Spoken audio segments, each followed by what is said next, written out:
item number 18.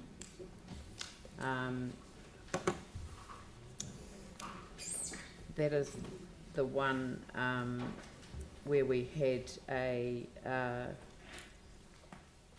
we received a memo with a sort of progress update. So perhaps do staff want to? Shall I just get staff to present on that, on the progress? An amendment to option 2. Was that? Well, nobody's moved it yet, so. Yeah, no, that's fine. So moved and seconded. Okay, Sarah and Mike have moved and seconded the resolution. So you'd like to move an amendment to option 2. Well, in a minute. Do I have a seconder for that? Glenn. Okay, so Pauline. So when this came to the ETI committee, we considered the new information that was developed during the South New Brighton short-term flood management project because subsequent investigations have now identified that there's a lower above-floor flood risk than previously reported. The updated analysis is considered more robust as it samples a greater duration of events recorded, and results show only one house is at risk of above-floor flooding and 70 at risk of underfloor. So the ETI committee supported the recommendation that works be reprioritised from Seafield Place to the jetty, noting that the Stock Bank extension works in the immediate vicinity of Bridge Street will be retained. The reprioritised works could be progressed via the Southshore and South New Brighton regeneration strategy if regeneration criteria identified this as a project, noting that any surplus funds be returned to the land drainage recovery program. The community board, the Coastal Burwood Community Board, made a deputation to the committee. They did agree with the recommendations, but they sought to retain the funds locally.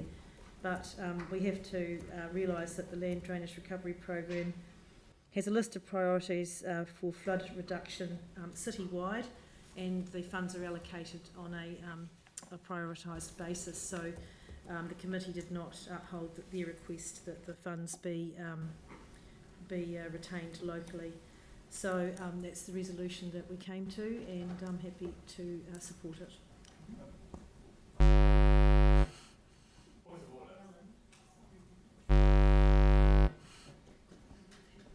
The amendment that's been proposed east is the direct negative of the motion, so therefore it should actually be a foreshadowed motion, not an amendment. It should be a motion. Perhaps David moved this before the committee recommendation. Sorry?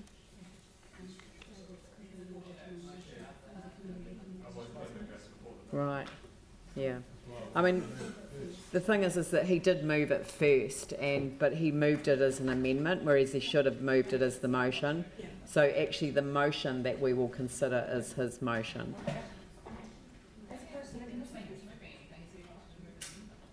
Well, okay. I mean, look.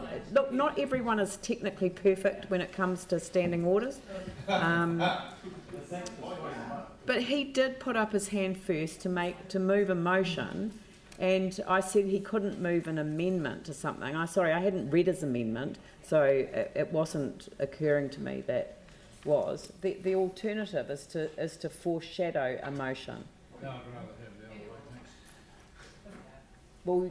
Well, you didn't move the correct motion, so it would be helpful if you would just agree that a foreshadowed motion is the way to go. I'm not going to be helpful. You're not? That's fine. That's fine. We'll go for option. Okay. So the motion will be that council adopt option 2, continuing the work as originally approved. Hey? You've actually put the wording up on the screen, motion for David. The wording David used when he handed it to me was amendment, but I put it up there with the wording motion Oh, sorry. Okay, so you were being more helpful and onto it than I was. You said amendment, and yeah, okay, so that's fine. Because I don't think that's quite right. He moved a motion. Yes, but can I just be clear then? That if any individual councillor wants to move something that is completely contrary to the council decision, they can do it by way of a motion at the council meeting. Yes, of course you can. As opposed to an amendment to the recommendation. As long as you get in first, yes. And he moved the motion first. Even though it's contrary to what his community board recommended at our meeting. And the committee.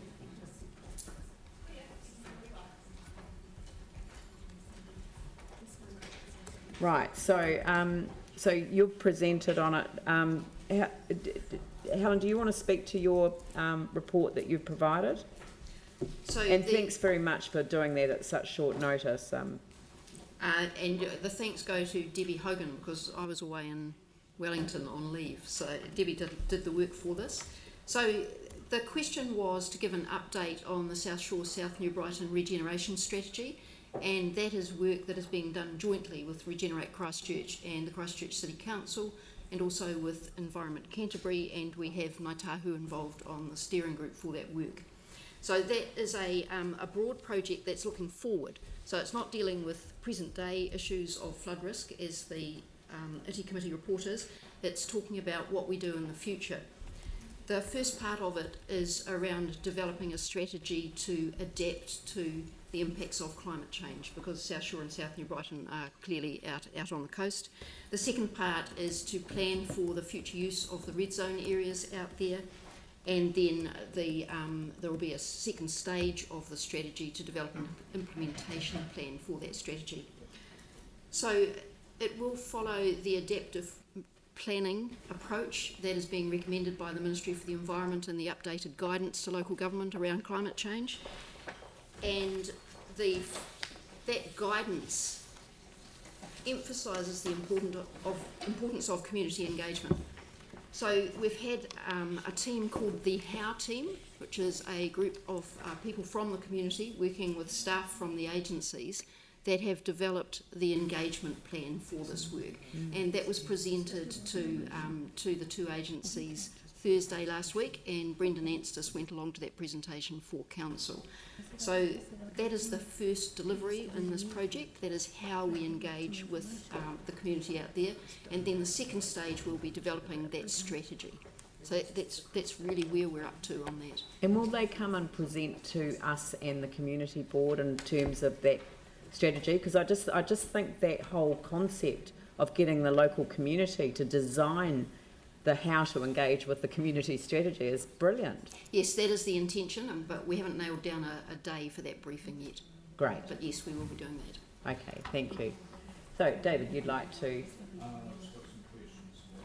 Some questions? Just firstly, I'm informed that reports on flood mitigation proposals are based on a 1 in 100 year scenario. And can you advise why 1 in 50 was selected as opposed to 1 in 100? And additionally, what impact would 1 in 100 scenario have on flood vulnerability in the CPU of Craddock Street and potentially the South New Brighton School? Maybe I'm best to respond to that. The 50-year or 2% annual exceedance probability is the standard that we apply across the city in considering land drainage recovery program projects in conjunction with the 10% AEP or a 10-year return period event. It's the combination of those that are generally used to inform decision making. This project itself is somewhat more challenging because we're talking about temporary short-term infrastructure. Question still arises about, is a 2% AEP appropriate in that event? We thought it was, the project team considered it appropriate to retain that standardisation and reporting for this project, given that it was inside the land drainage recovery program structure. Yep, any other questions? I'll put the motion. Oh, you want to speak to the motion?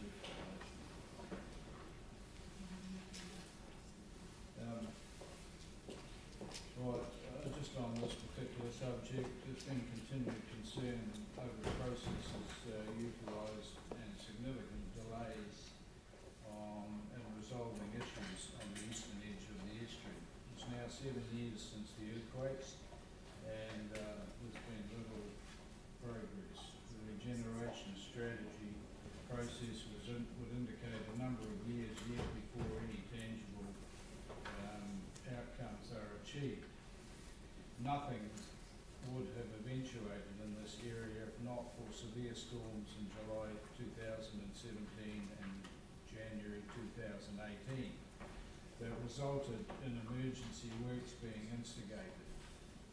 The board is, the Coastal Builder Board is still adamant to see the remaining vulnerable areas attended to, but recognise that there are areas in the city that have flooding above floor level that needs urgent attention. The Coastal Builder Community Board and local residents are united in their position that damage to the estuary edge from South Brighton Jetty to Jellicoe Marsh is earthquake damage, and remain committed and determined to see this repaired to better than pre-earthquake condition. So referring to the report before us today, the board understands the rationale behind the reprioritisation of the Northern Bund as outlined by the LDRP staff, but notes it's a concern around the following points. One was the, which we've just answered a moment ago, the 1 in 50-year design scenario. The second one is the removal of budget, and we would ask that budget be retained for the bund to be completed at a later date, or is able to be excuse me, transferred to other flood protection work within the South New Brighton domain area. The sense of continued vulnerability and lack of surety that residents of Seafield Place, Craddock Street and South New Brighton School will feel with the deferment of this project is still of concern to our board. We note that flooding potential is still a major concern for a sizeable council asset, the South New Brighton camping ground, and that temporary repairs following the January 2018 event will still require resource consent or removal. The board asks that the budget deferred from the Northern Bund be allocated to effecting permanent repairs between the jetty and the boardwalk, which effectively will prevent the campground from flooding. LDRP staff have been consistent in their attitude that the area between the jetty and the boardwalk requires erosion protection. However, a quote from small contractors who effected the gabion repairs around the jetty and the end of the boardwalk states that the work required is 70% flood protection and 30% erosion. His price was $535 plus GST, 1,000. We are also mindful of the management plan for South New Brighton Domain being at odds with the board, at odds with the board proposals and local residents' desires, and signal our intention to revoke or amend this proportion of the plan. At the ITI committee meeting on the 11th of April, the deputation from the board was asked whether option 2 was preferred. The board had not had the opportunity at that stage to discuss this at a meeting, but at our meeting of the 16th of April, the board affirmed by majority that option 2 would have been preferred.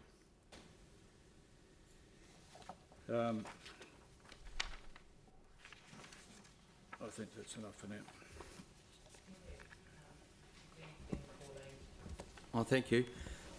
My take on this is it's not so much going back on a council resolution, because occasionally the council has done that and does do it and probably will in the future. It's I think it's just going back on a resolution to this particular community, which has had some measurable health effects following the earthquakes, which I outlined in the informal this morning. The measure that we use here in terms of inundation says that one house may be inundated. It also says that 70 could be at risk of underfloor inundation, as with any community, that's not good either in terms of a housing habitability perspective. So I ask that you please take that into your consideration. As far as the push of those from this part of Christchurch, and although this hasn't been raised today, it has come up before, I think it's fair to say that those in the east actually have considerable empathy for those in any part of the city, Dudley Creek, the Heathcote, over flooding, over risk, and so they're voiced through their representatives to get what they see as protection from flooding is really no different from any other part of the city. And so I'd like you to consider that in your decision making today as well. The community board notes the loss of budget, as David has already pointed out, along with the fact that the residents may continue to still feel vulnerable. One house may be at risk of inundation, but I think for many there, it is as if they all are, such as the kind of deficit approach that we're coming from post-quake in those areas. So, in that area. So I ask for your support for this today. Yeah, so look, the land drainage recovery program aims to reduce the flood risk, with priority being given to above floor flooding in people's homes. When the board chair and deputy made a deputation to our committee, they agreed that because there's only one house at risk, that the work could be reprioritised to be directed to other more vulnerable areas than Christchurch, and that determination will be made by the land drainage recovery team with their multi-criteria analysis, and that's where it needs to stay.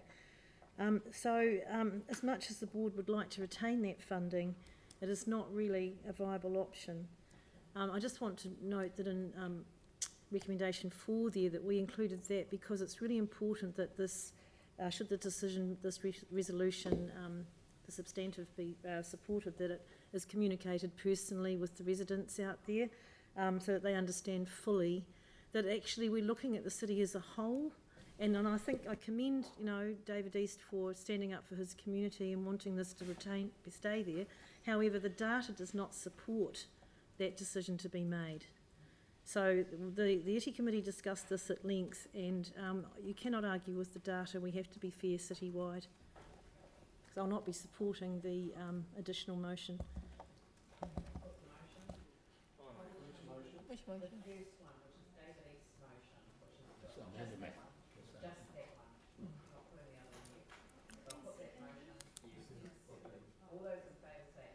Aye.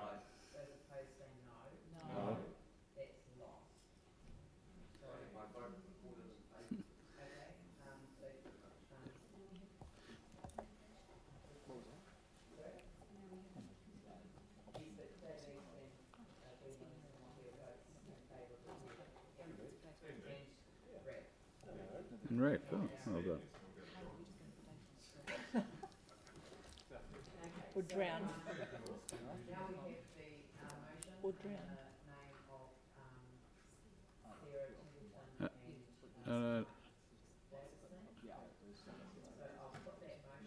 Just which one is this? The original. Well, I put up 3 motions. I moved a motion, and my second, and now I want to probably signal an amendment to, as I said, if I, in my paperwork to Joe over there before, I said if my original remit failed, I wanted to propose an amendment to items 2 and 3 of the But 2 would be a direct negative, so you can't do that in an amendment. No, you can't move an amendment. So I'm going to put the I could. and that, so I'll put the motion moved by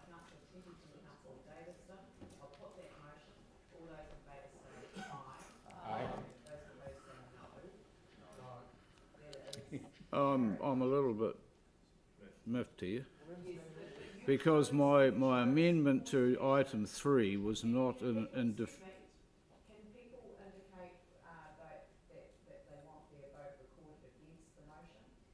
So it's David East, Aaron Keelan, Ben Livingston. I think it's a matter of process here. Point of order. I don't think my rights in terms of providing an amendment have been adhered to. When you moved the original motion, you lost the right to amend the next motion, this foreshadowed motion, because they agreed that their motion would become the foreshadowed motion. You lose your right to move an amendment to it because you moved the original motion. Yep. Well, no doubt my community will be.